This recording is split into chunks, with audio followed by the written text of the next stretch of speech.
After carrying the Apache woman for 10 hours, the chief told him a secret that shocked everyone. The morning sun had just begun to rise over the jagged hills of the Arizona desert, painting the rocks in shades of gold and red.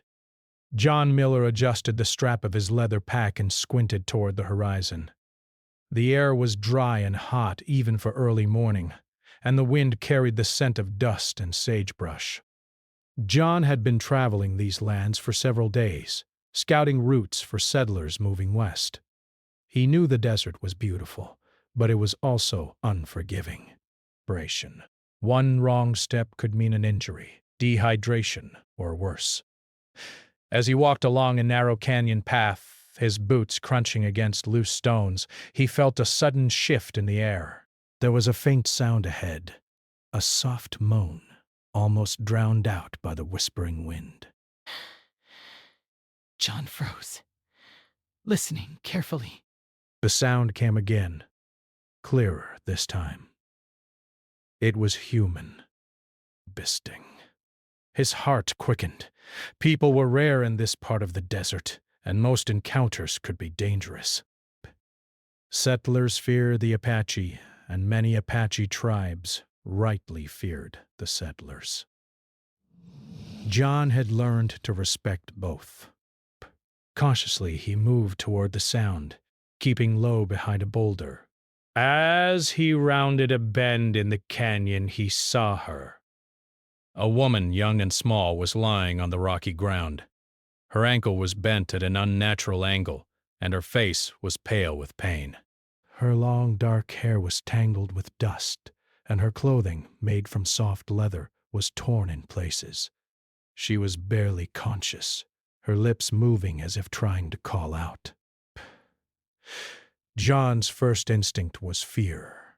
He didn't know if she was a scout, a warrior, or someone in danger, but the sight of her vulnerability stirred something inside him. He approached slowly, showing his empty hands to signal he meant no harm.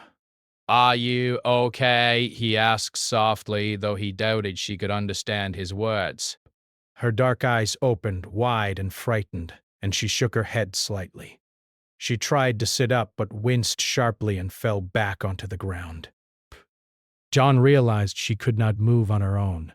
She had likely injured herself badly and could die if left alone. Pressed between hesitated. Carrying her would be dangerous. Psst. He was far from any town, and he didn't know what dangers lay ahead. Snakes, wild animals, or even hostile people. But leaving her was unthinkable. John took a deep breath, thinking of what his father had always told him. Courage isn't just in facing enemies. It's in doing what's right, even when it's hard. Slowly, he knelt beside her. "I'm going to help you," he said. "Bed." She looked at him, unsure, then nodded slightly, her trust fragile but clear. Carefully, John lifted her onto his back. She was lighter than he expected, but the pain radiating from her ankle made her tense. He adjusted her position to make sure he could carry her without hurting her further. Every step he took had to be careful. The canyon path was narrow and uneven, and one slip could send them both tumbling down. The sun climbed higher, and the heat began to press down on him. Sweat ran down his back and stung his eyes, but he kept moving. He talked to her quietly as they went, telling her about the path ahead, about the water he had in his pack, about the shade that would come if they kept going. She didn't speak much, but her eyes followed him, a silent acknowledgement that she was relying on him completely. For John, that responsibility was heavy. He had never carried someone so far, and every step tested his strength and resolve. Hours passed. The desert stretched endlessly around them, rocks and cliffs repeating in a pattern that made it feel like they were walking in circles. His muscles ached, his lips were dry, and the water in his canteen was running low. Still, he did not stop. He adjusted the woman carefully each time she shifted in pain, and every few minutes he paused to let her rest as best he could. She whispered thanks each time, soft and almost inaudible, and John felt a deep sense of purpose. Along the way, John began to notice details about her Her clothing, though torn, had small, carefully stitched symbols along the seams. There were patterns he had never seen before, shapes that seemed to tell a story. He realized that she was not just any traveler or villager. There was something special about her, something important.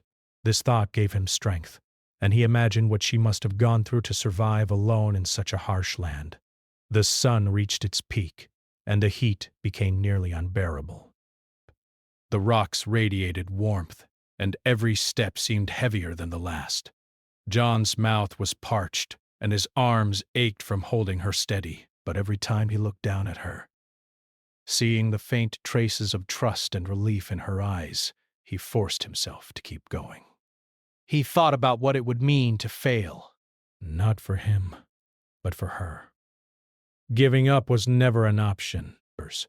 By late afternoon, they reached a small rocky outcrop that offered a tiny patch of shade. John set her down gently, grateful for even a moment to rest. She leaned against a rock, breathing heavily, and for the first time, John allowed himself to take a deep drink from his canteen. He offered her a sip as well, and she accepted, her hands trembling. Despair. Sitting there, catching their breath, John looked at her more closely. She was not just injured, she was exhausted from a long journey, possibly running from danger. The fear in her eyes told him that she had seen things he could not imagine. And yet, despite all of that, she had survived this far. John felt a mixture of admiration and concern.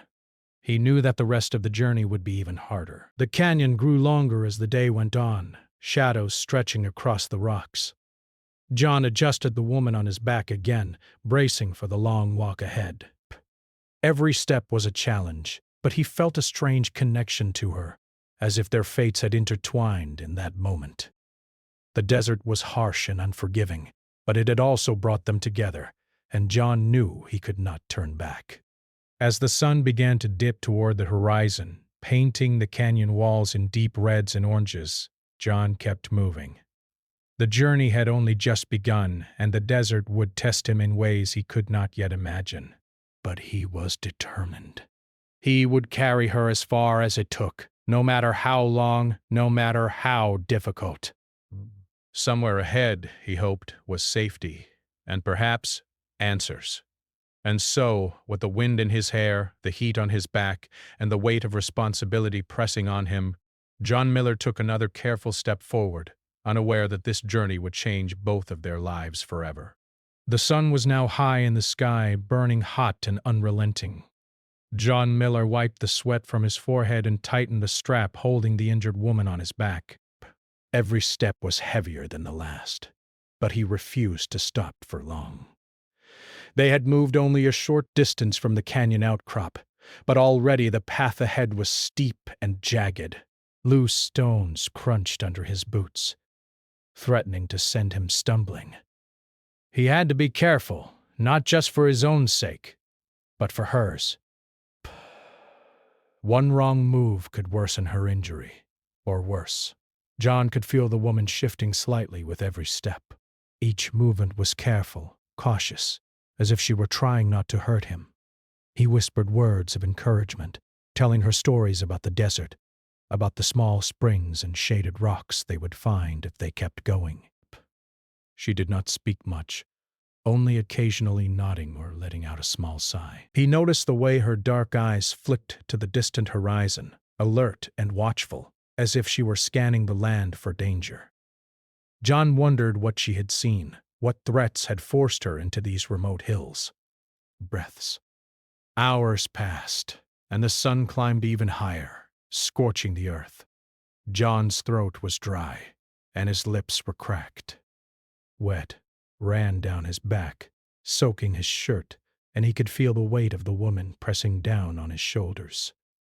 His legs ached, and his boots felt heavier with each step. Yet he refused to stop for long. Stopping too long could be dangerous. They were in the open, with no one around for miles. He had to keep moving slowly but steadily toward safety. The woman groaned softly as they climbed a particularly steep slope. John stopped for a moment and let her shift her weight carefully. "We're almost there," he said, though he knew they were far from it. He was exhausted, but he needed to keep her spirits up. She looked at him with a mixture of pain and trust. That trust gave him strength. He could carry her for hours if he had to. He could not let her down. The canyon walls narrowed, creating a corridor of rock and shadow. The air here was slightly cooler and a faint breeze stirred patches of green, shrubs and desert flowers clinging to life in the harsh environment. He pointed them out to the woman, hoping to distract her from the pain. "See those little flowers?" he said. "Even in this hot, dry desert, life finds a way." She let out a small laugh, a sound so quiet that it almost got lost in the wind. John smiled, encouraged. For a moment, it felt as if they were not in danger, not in pain, but simply walking together through a quiet desert. But the peace was short-lived. As they rounded a sharp bend, John spotted movement ahead. Two figures emerged from behind a rock formation. At first, he could not tell who they were. Settlers? Bandits? Members of a nearby tribe? His heart raced. He instinctively stepped in front of the woman, shielding her. The figure stopped, watching him. John raised his hand slowly, showing he meant no harm. The figure spoke in a language John did not understand. He could only make out the tones. Curious, cautious, not aggressive. One of them stepped forward, a tall man with a stern face and sharp eyes. John realized with relief that they were friendly Apache scouts, part of the tribe nearby. The scouts spoke quickly, gesturing toward the woman. John shook his head, trying to explain that she was injured and needed help. The scouts exchanged glances and nodded. I indicated that there was a safer path through the canyon, one that would take them closer to her village. John breathed a silent sigh of relief. Break. He followed their directions, carefully picking his way over rocks and around cacti. The scouts moved ahead, keeping a watchful eye for danger, and every now and then John glanced back at the woman. She had closed her eyes briefly, resting against his back, trusting him completely. Her trust weighed heavily on him, but it also gave him determination, despair. He would not fail her. The sun was beginning to dip toward the horizon, casting long shadows across the canyon. The desert grew quieter, the wind softening. John's muscles screamed with exhaustion, but he refused to let himself think about giving up. Every step was a test of endurance. His legs burned and the weight on his back seemed unbearable at times, but he kept going, driven by the thought of getting her to safety. As they walked, John began to notice other signs of the woman's importance. Her clothing, though simple, had small, intricate patterns stitched along the edges. There were symbols that he did not recognize, perhaps markers of leadership or status within her tribe. But she was not just any villager. She carried herself with a quiet strength, even in her injured state. John felt a growing respect for her. Whoever she was, she had survived dangers he could not imagine, and now, through no choice of her own, she was relying entirely on him. Night began to fall, and the canyon became cooler, but the darkness brought new dangers. John moved slowly, listening carefully for the sounds of wild animals or other travelers. The shadows seemed deeper, the rocks sharper, and the path less certain. Every step had to be measured. He adjusted the woman on his back, careful not to jostle her injured ankle. She murmured softly, perhaps in pain, perhaps in thanks. John spoke to her in a quiet, steady voice, keeping her calm. "We're almost there," he said again, even though they still had a long way to go. His words were as much for himself as for her, a promise he hoped he could keep. breath. Hours passed under the moonlight. The desert was quiet now, except for the occasional rustle of a lizard or the distant call of a coyote. John's body ached, his legs trembling with fatigue. But he pushed on, one careful step at a time. Every time he thought he could go no further, he reminded himself of the woman on his back, of her trust, and of the promise he had made to get her to safety. Finally, just as the first light of dawn began to appear, John spotted a faint trail leading to a cluster of tents in the distance. Relief flooded through him. They were near her village. He could see smoke rising from a small fire and figures moving about the settlement. He slowed his pace, making sure to approach carefully. The woman stirred on his back, her eyes opening to take in the sight of her home. She gave a small, grateful smile, and John felt a warmth in his chest, despite the exhaustion that threatened to collapse him. As they entered the village, people began to notice them. Children peeked from behind tents, and elders emerged to see who had arrived so late at night. The woman stirred once more, looking around, and John could see recognition in her eyes. The villagers approached cautiously, unsure of the outsider who had brought her here. John lowered her gently to the ground, careful not to worsen her injury.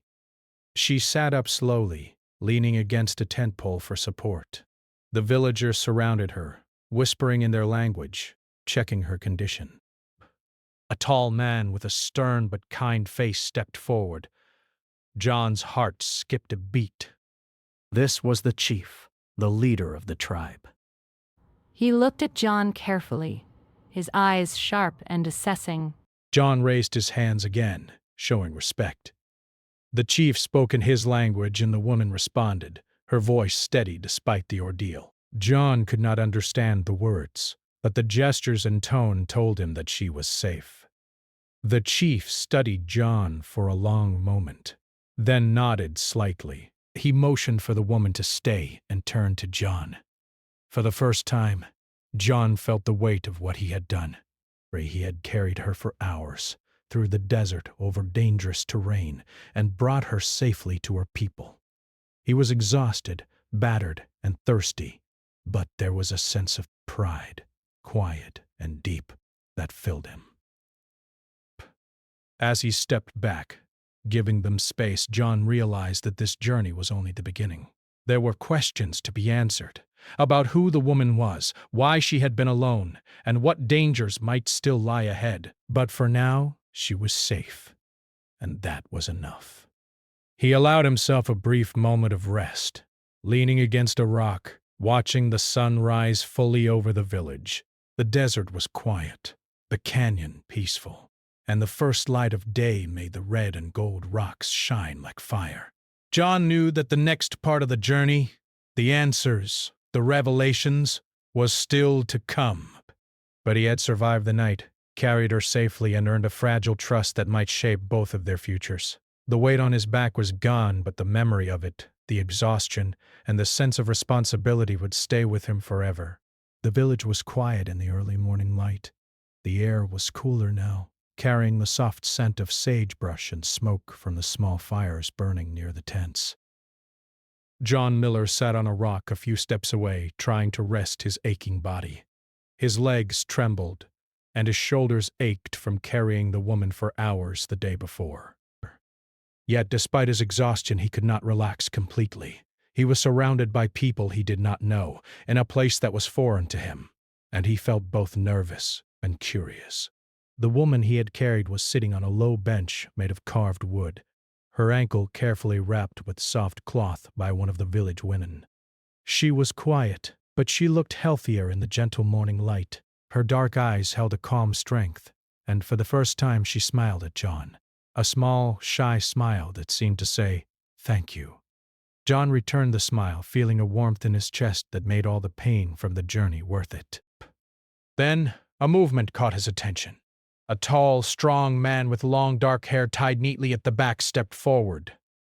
He moved with the authority of someone used to being obeyed, yet his eyes were kind and observant. John knew instantly that this was the chief. The villagers stepped aside respectfully as the chief approached, his gaze fixed on John. There was a quiet tension in the air. Everyone seemed to sense that something important was about to happen. The chief stopped a few feet away, studying John carefully. John stood slowly, unsure of what was expected of him. He raised his hand slightly, showing respect.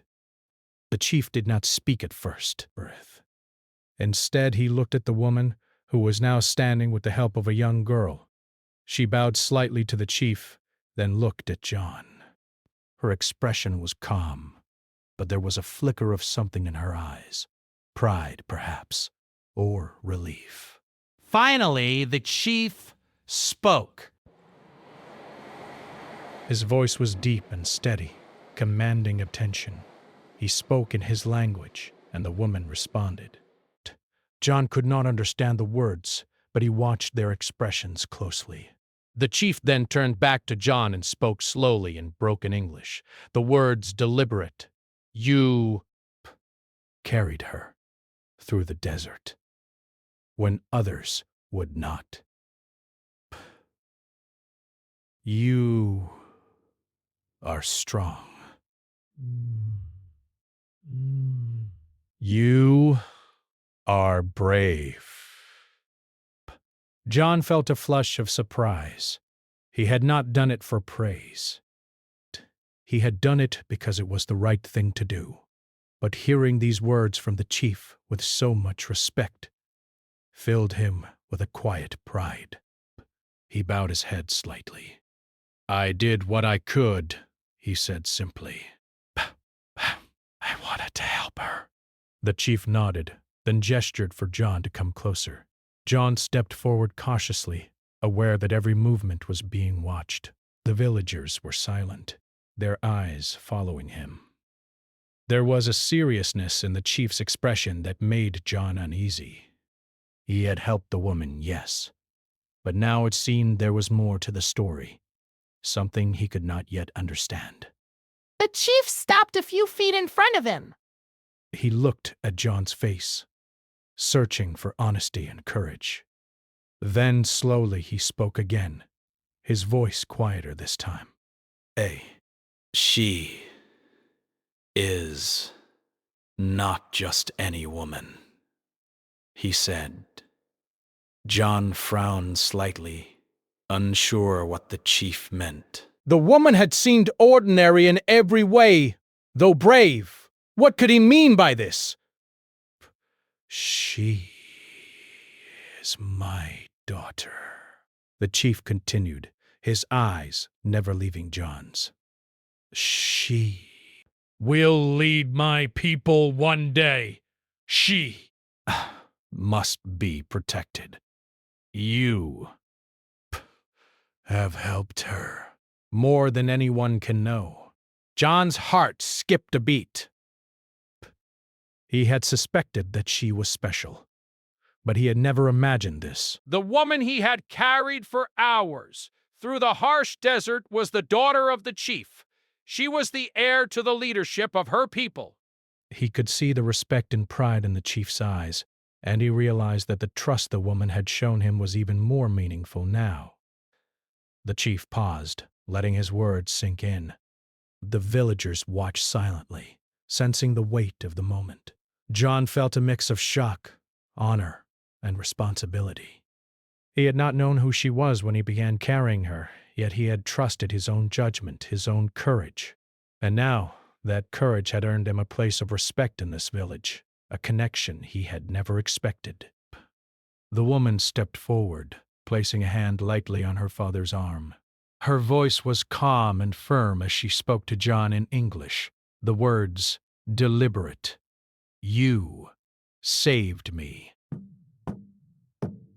You risked your life for me, my father, and my people. We'll never forget this." John felt a lump in his throat. He had only done what he felt was right, but her words carried a weight he could not ignore. The chief gestured for John to sit beside him on a low stone. John complied, feeling a mixture of nervousness and curiosity. The chief's eyes were thoughtful as he spoke again. Many would not carry her. Many would leave her to die. But you did not. That shows your heart. That shows courage. And our people honor that. John listened carefully, feeling the significance of every word. He had never thought of himself as a hero. He had only wanted to help someone in need. Yet, here in this village, he was being recognized not for skill or strength, but for empathy. He realized for the first time that true courage often came in simple acts of kindness. The woman knelt beside John, her hand resting lightly on his arm. Breaths. "There are secrets," she said softly.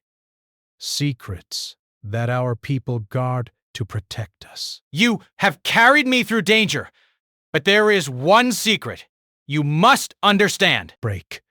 John leaned forward, his curiosity piqued. "What secret?" he asked.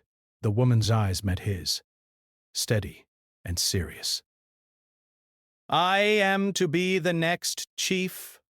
My father, the man you see before you, will not live forever. Our enemies. Watch for weakness. Perhaps many would try to harm me if they knew my identity.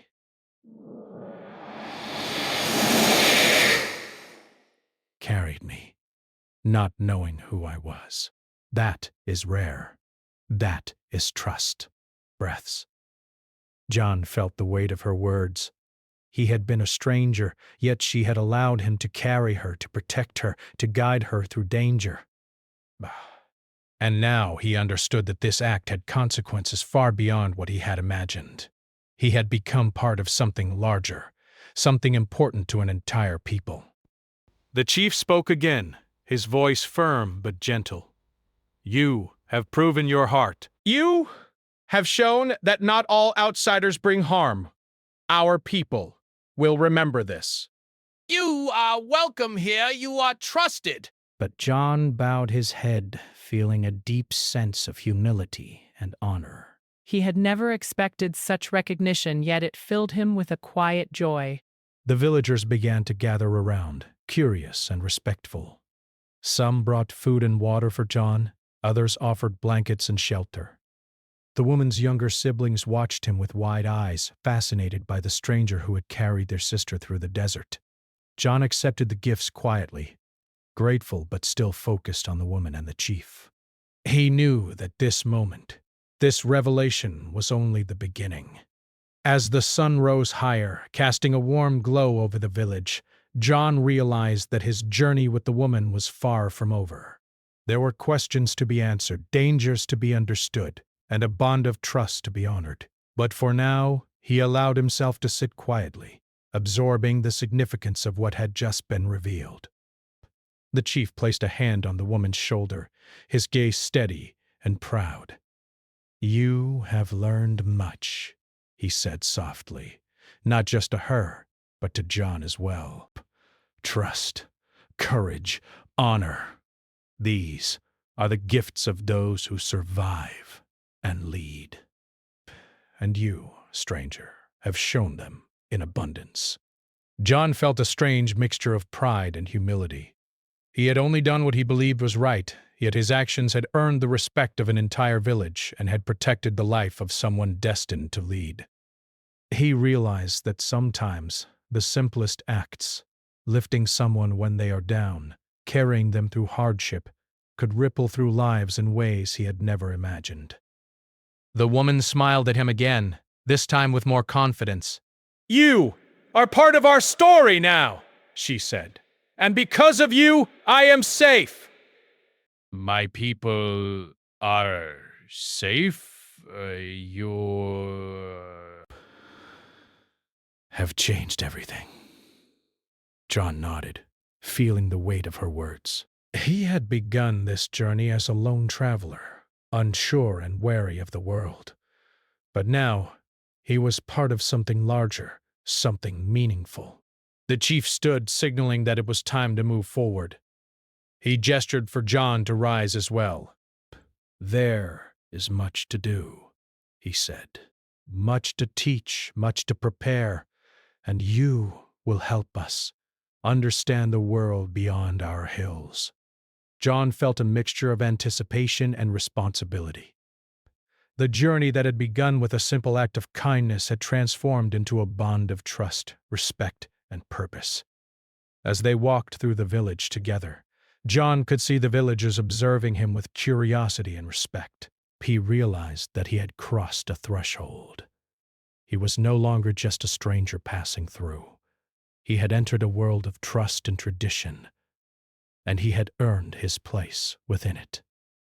The revelation of the woman's identity had shocked him, yes, but it had also opened the door to a future filled with purpose and connection. The village had settled into a quiet rhythm by the time the sun reached its highest point in the sky. Brow. Smoke rose lazily from cooking fires, and the faint chatter of children and women weaving baskets filled the air. Bah. Yet John Miller could feel a tension beneath the surface. Though he had been welcomed and praised for carrying the chief's daughter through the desert, there were still many eyes watching him, studying his every move. He knew that trust, once earned, had to be proven again and again. The woman he had saved, whose name he now knew was Eileen, stood beside her father, the chief, speaking quietly to him in a low voice. Occasionally, her gaze would flick toward John, a mixture of gratitude and concern in her dark eyes. John wondered what they were saying. Were they planning something? Was there more danger he could not yet see? His instincts told him that their journey together was far from over. The chief called John to him again, motioning for him to sit nearby on a carved wooden bench. Base. There is much to do, the chief said slowly. Our people must be prepared. There are threats beyond these hills. You, outsider, proven your courage. But courage, day, is not enough. Wisdom is needed. John nodded, trying to understand. He had been strong and determined in the desert, but he knew little about the world of the Apache, their enemies, and the challenges of leadership. Eileen joined them, kneeling beside her father. John, she said softly, you saved me. That gift is not forgotten. But our people are cautious. There are whispers of danger, from outside and some, but do not trust outsiders. John listened carefully, realizing that even his heroic act could not remove all suspicion. He understood now that trust was fragile and easily broken. The bond he had formed with Eileen and her father would require care, patience, and respect. Over the next few days, John observed the village closely. The elders watched him silently, their faces unreadable.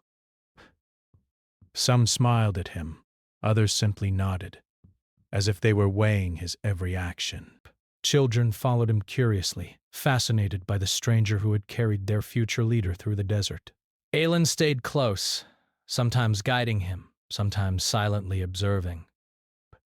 John noticed her strength, the quiet confidence that came from knowing her place within the tribe.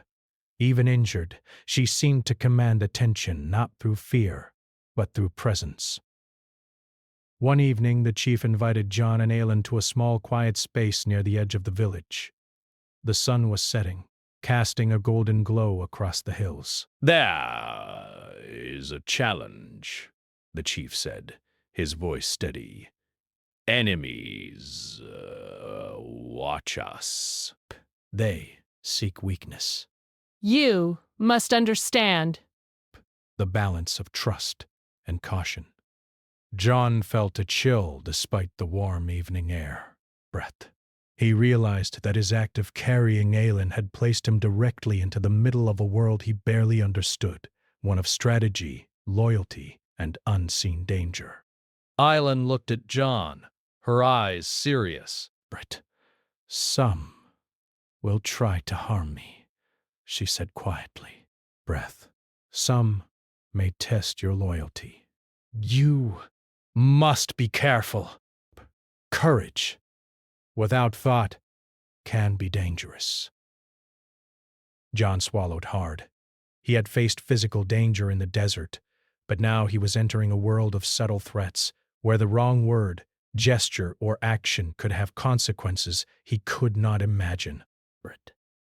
Yet he was determined.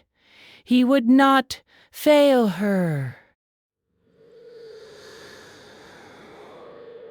In the days that followed, John began to learn the ways of the village.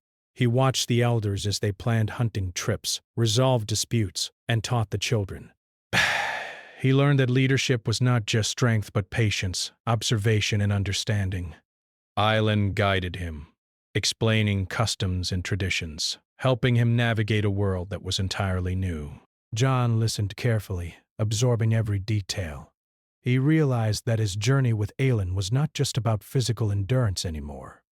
It was about learning, understanding, and trust. One afternoon, while walking with Aelin near a small stream, John noticed the weight of responsibility she carried.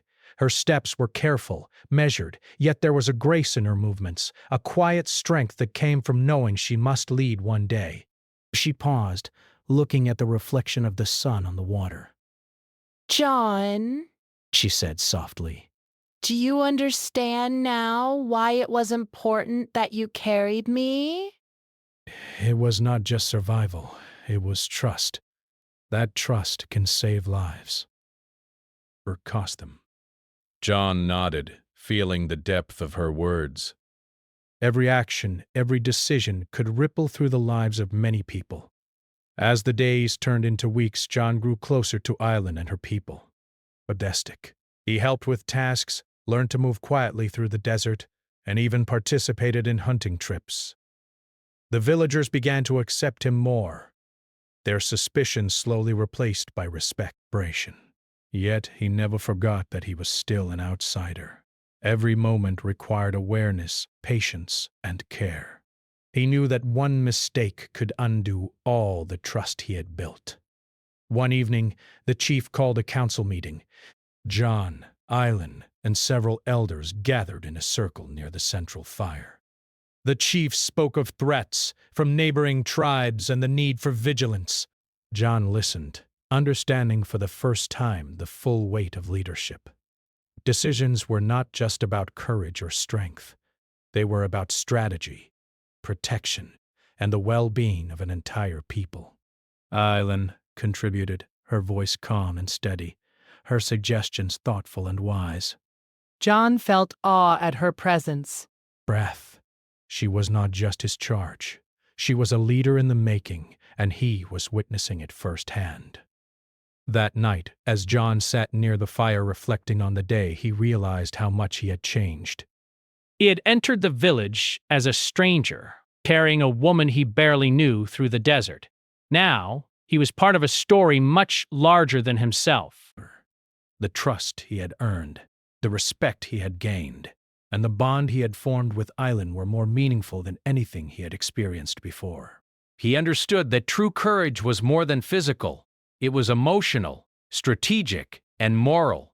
The following morning, John joined Aelin and the chief on a walk through the village. Children ran past them, laughing and shouting. Elders watched from the shadows, and the daily routines of life continued around them. John felt a sense of belonging he had never experienced. Yet, he also felt the weight of responsibility. The chief's words echoed in his mind. Trust can save lives or cost them. He knew that every action from this point forward mattered, not just for him, but for the safety and future of Aelin and her people. As they reached the edge of the village, John looked out over the desert. The land stretched endlessly, beautiful and harsh. He thought of the journey he had taken to reach this place, carrying Aelin through the desert step by step, hour by hour. He realized that every moment of struggle, every drop of sweat and pain had led to this point. He had learned about courage, empathy, trust, and responsibility. And he had learned that survival was only part of life. The greater challenge was understanding and protecting those who depended on you. Island turned to him, her expression softening. Breaths. John, she said, you have done more than carry me through the desert. You, breath, have earned our trust. You have proven that not all strangers bring harm. That, Ravik, is a rare gift. John nodded. Hold. Psh. He understood now that his actions had consequences far beyond what he had imagined. He had become part of something larger, something meaningful, and he knew that the journey was far from over. Placing a hand on Aelin's shoulder. John, your presence here is a sign. A sign that courage and trust can change the future. But be aware, there are those who would take advantage of weakness. There will be challenges. You must be ready. John felt the seriousness of his words. The desert had tested his body, but now the world had tested his heart, his mind, and his judgment. He realized that the true journey was only beginning. As the sun set, casting long shadows across the village, John sat quietly near the fire, reflecting on all that had happened. He had carried Aelin through the desert, faced exhaustion and danger, and earned the trust of her people. Grasp. He had witnessed her strength, her wisdom, and her courage. And he had learned that trust, once given, must be honored with patience, care, and vigilance. He knew that the days ahead would not be easy. There would be challenges, dangers, and decisions that could change the course of many lives. But John felt ready. He had learned the value of courage, empathy, and loyalty. He had discovered that true strength was not just physical, but moral and emotional. And he knew that together with Aelin and her people, he could face whatever the future held. The sun rose slowly over the desert hills, casting a soft orange glow across the village. The air was crisp and quiet, carrying the smell of sage and smoke from the early morning fires. John Miller stood at the edge of the village, looking out over the land that had once seemed so harsh and unforgiving. Now, after weeks of living among Aelin and her people, the desert felt different. Less threatening, more alive, round. Every rock, every shrub, every path held a memory of the journey he had taken with her. Aelin approached him quietly, her steps light on the soft earth. She was walking with more ease now, her ankle fully healed, and there was a calm confidence in her movements. When she reached John, she gave him a small smile. "The desert is beautiful, isn't it?" she said softly. John nodded, looking down at her. "But it's the people who make it feel like home." She nodded, her eyes thoughtful. "You have done more than carry me through the desert. You, Bat, have earned the trust of my people." Is a rare thing, but have tried to help us and failed.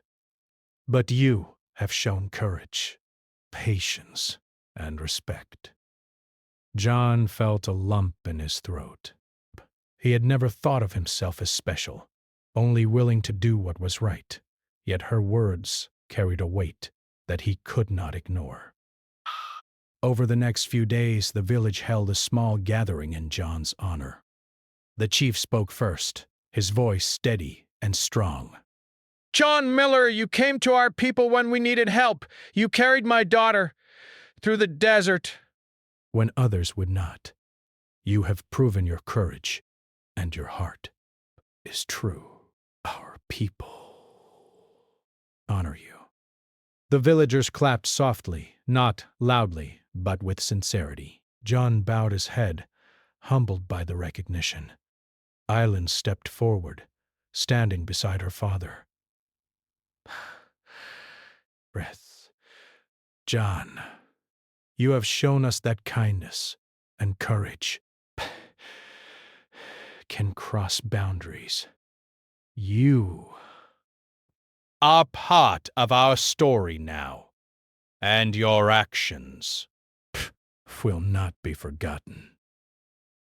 The villagers nodded in agreement, and John felt a warmth in his chest unlike anything he had ever experienced. He realized that the journey he had taken was no longer just about survival. It was about connection, trust, and the impact of small acts of courage.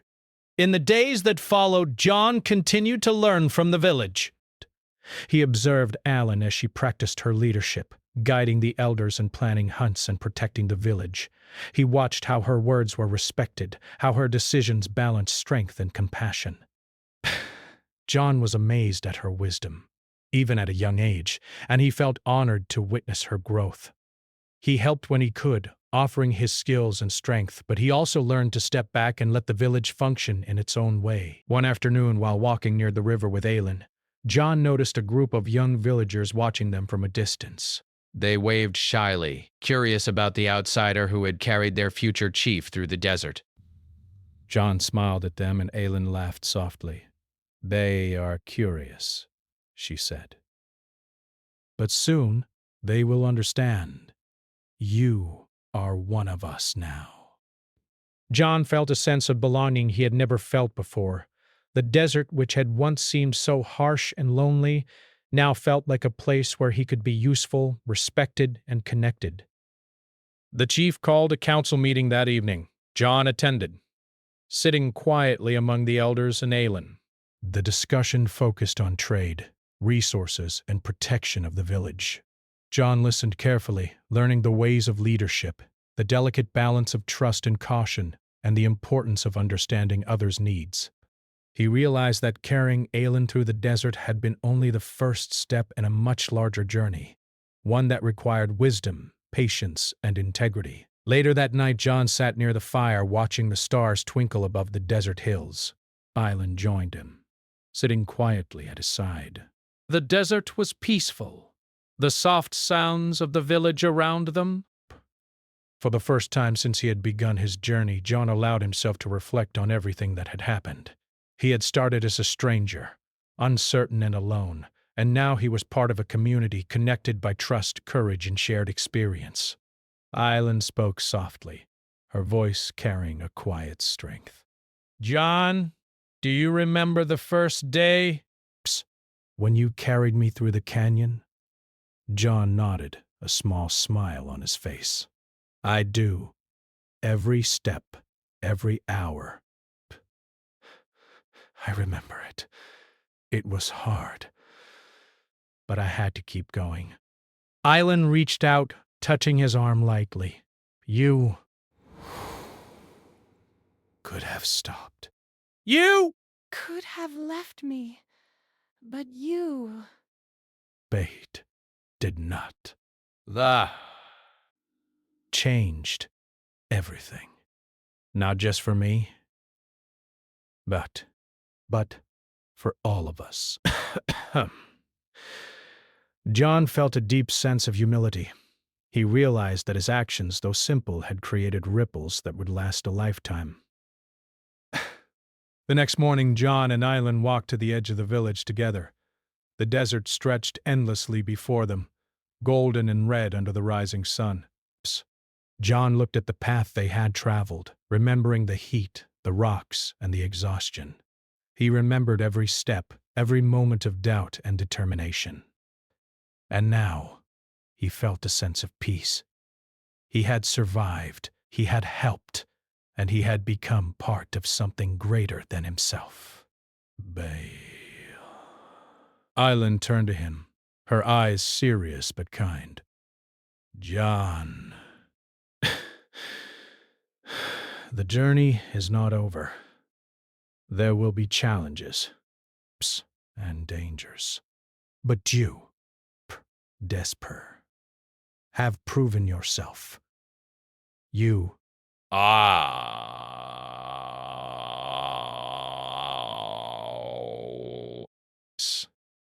John nodded, understanding the gravity of her words. The desert had tested his body, but life in the village had tested his heart and mind. Brash. He had grown stronger, wiser, and more compassionate because of it. In the following weeks, John continued to live and work in the village. He helped build shelters, taught some of the villagers techniques he had learned in his travels, and joined in hunting trips. Each day he grew closer to Island and her people, understanding their customs, their needs, and their values. The bond between him and Island strengthened, built on trust, respect, and shared experiences. John felt proud to be part of a community that valued courage, kindness, and wisdom. One evening, as the sun set and the village settled for the night, the chief called John and Aylin to a quiet spot near the hilltop. The view of the desert was breathtaking, bathed in gold and orange light. The chief spoke slowly, his voice calm and firm. John, you have done more than carry my daughter through the desert. You have shown loyalty, courage, and heart. That is remembered.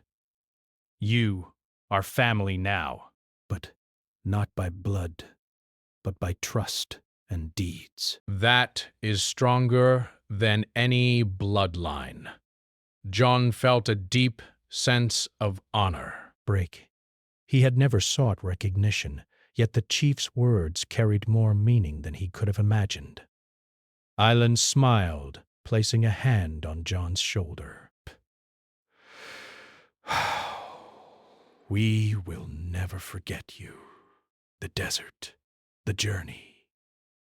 Dest, every step, it is part of our story. And you are part of it.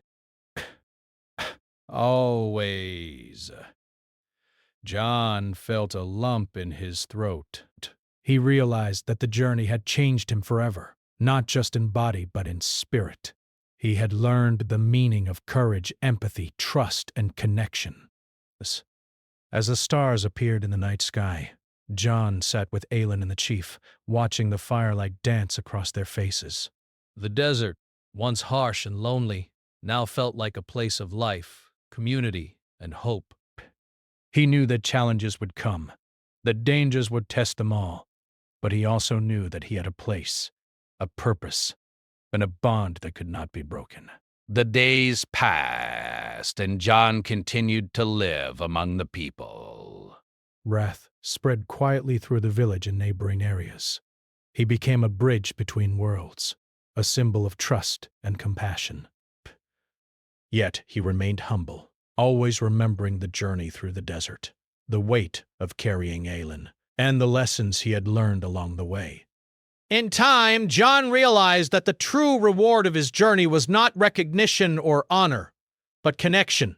The bond he had formed with Aylin, her family, and her people was stronger than any fear, fatigue, or danger he had faced. He had learned that courage was not just in action, but in the heart, choosing to help, to protect, and to trust, even when the path was uncertain. Years later, John would tell the story of the desert journey to travelers and friends, always focusing not on himself, but on the lessons learned. He would speak of trust, courage, and kindness, of the woman he had carried and the chief who taught him that true strength came from the heart. And those who heard the story would remember it, not for the struggle itself, but for the enduring power of trust, compassion, and human connection. John had begun his journey as a stranger in the desert, carrying a woman he barely knew. He ended it as part of a community, honored, respected, and forever changed. The desert had tested him, the village had shaped him, and the bond he had formed with Island and her people had left an indelible mark on his life. And in that mark he found purpose, belonging, and a story that would live on far longer than he could ever imagine.